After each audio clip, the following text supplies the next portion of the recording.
All right, what's going on? I'm here with Martin Brossman. Just walked into my shop earlier today, and turns out he was doing the AI Lunch and Learn at Napper Tandy's. He actually teaches a lot on marketing, podcasting. I mean, that's his specialty, and he's just like, dude, let's do it.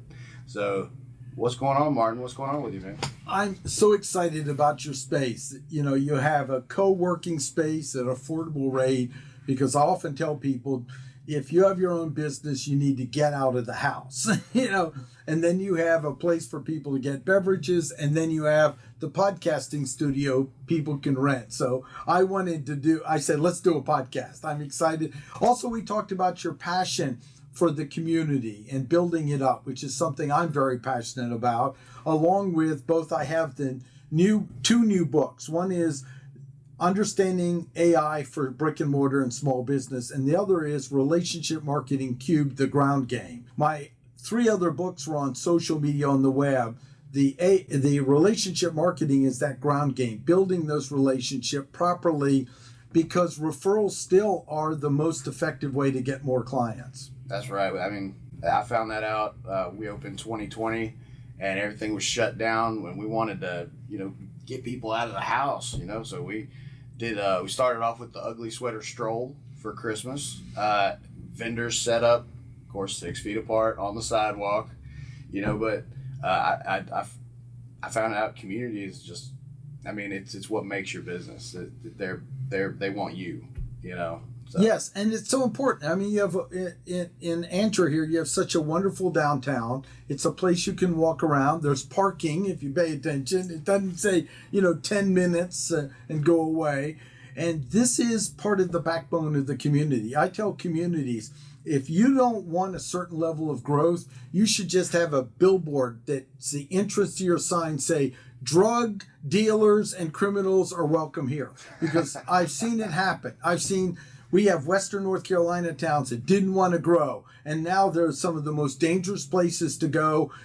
The growth in the activity of small business commerce is one of the best ways to dissipate crime, because if people are using it and there's activity, it's just not as attractive. And that's why this is so important. And you have such a passion too for, yes, we have a lot of building here, but we've got to make it so that people want to come out, want to leave their house, want to not order from Amazon, and create an experience for them so that they'll want to be here. Yeah, I just love this community. I really do. And we were worried, we were worried when we first started out, is this too soon? What's going to happen? But it just, I don't know, it welcomed us here in Angier. It brought us in, gave us a hug, said, let's do it, So me and my wife are happy to be here, and we're glad we opened. So. And you have a cool story I want to talk a little bit about. You've been a mechanic before, right? And you've worked with a dent business. Yep. I mean, it's not like you haven't been working for a number of years. Yeah, man. I grew up building houses with my dad. Went out to California. I did food service for 8 years. Came back, worked at a tire shop, did mechanic stuff. Worked at Tilly Brothers Body Shop in Fuquay for 5 years. That's an awesome family. Awesome family that runs that shop. They taught me what I needed to know. What do they say? Jack of all trades and master of none. So yeah. Righty-tighty, lefty-loosey, and we'll call it a day. So. Yeah, but it shows here. I mean, you have such a beautiful workspace back there for people to come in and sit down and work. And again, that's aligned with, if you have your own business, one of the problems with being an independent consultant and having your own business is isolation. And you really have to get out, because if you stay just around the house, many people don't do well. They need a little break, even if it's a few hours a week, to get out and really get to a new environment and work. So that's why I like this, because you've got internet, it's a paid service, so they know they always have a place to work. And it's an affordable rate, so instead of renting your own facility, you've got one place you can get out so many hours a week and really sit down, have a beverage, walk around, maybe get lunch at a local restaurant. This is, to me, excellent for anyone in your area that works from home. Yeah, and for anybody who's just getting started, you don't need $3,000 a month for office space. You can't afford that when you're just starting. So I want to just provide a place where people can get started. And Yeah. It's not easy. No. It's No, not easy. no. It's like they want the work week to get down to 3 or 4 days a week. Well, if you're starting your business, it's 8 days a week and you take a day off. That's right. That's why I say only work 8 days a week, then I take a day off. And so, no, we really need to teach people entrepreneurship.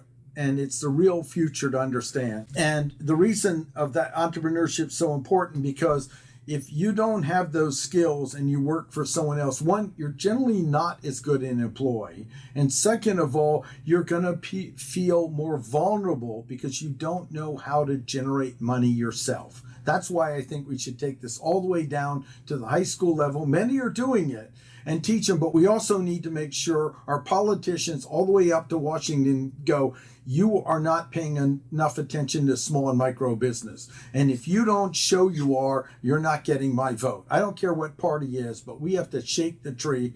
We need to be the tail wagging the dog. We have the problems in our culture because we tolerate them. That's why I believe they exist. So all the way from downtowns, that's why really I'm an independent localist at heart. That means we've got to start at the ground level and work our way back to Washington, where I was born and raised, because they're too far gone, owned by lobbyists. It's just not, I don't see hope with that, sorry.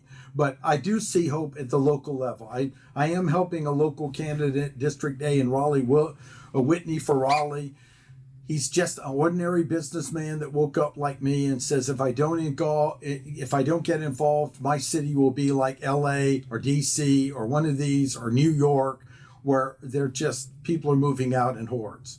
And so this is where I have hope in small business. We must start here.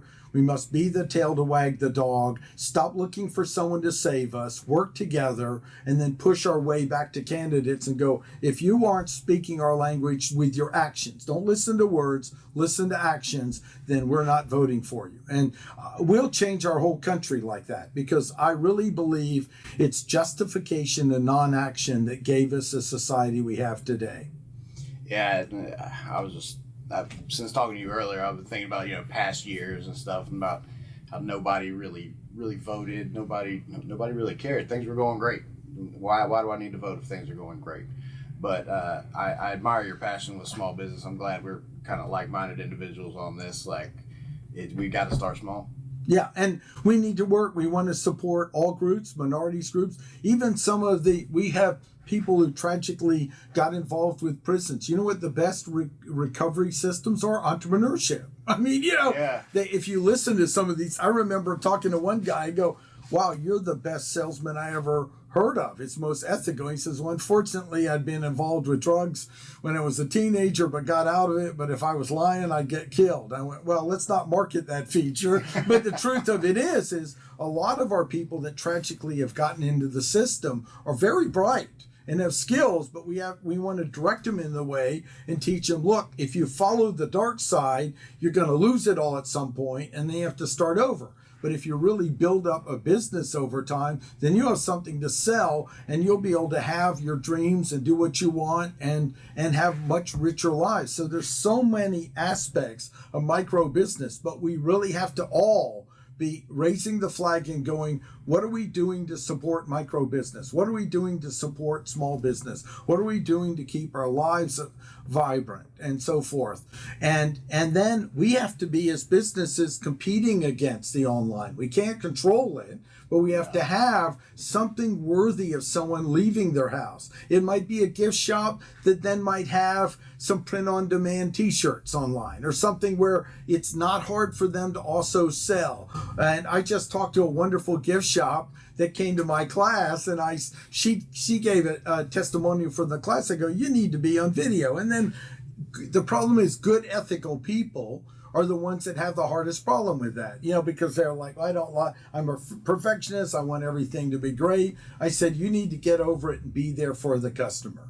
And because I said, you'll double your business if you get on video. It was the most amazing. I've seen few people who could speak so quickly without notes, and I said, you're leaving money on the table. Stop hiding behind your brand. I'm not saying they were, but many business hide behind their brand, hide behind their logo, while their people are their greatest competitive advantage. And they're not leveraging. Their stories are the competitive advantage. The added value, the experience of coming in. I walked in your shop just coming in the door. Like there's a chair there, there's a chess set. It's like a nice wooden area that was in Vine Grove. Is this a coffee shop? What is this? I went in.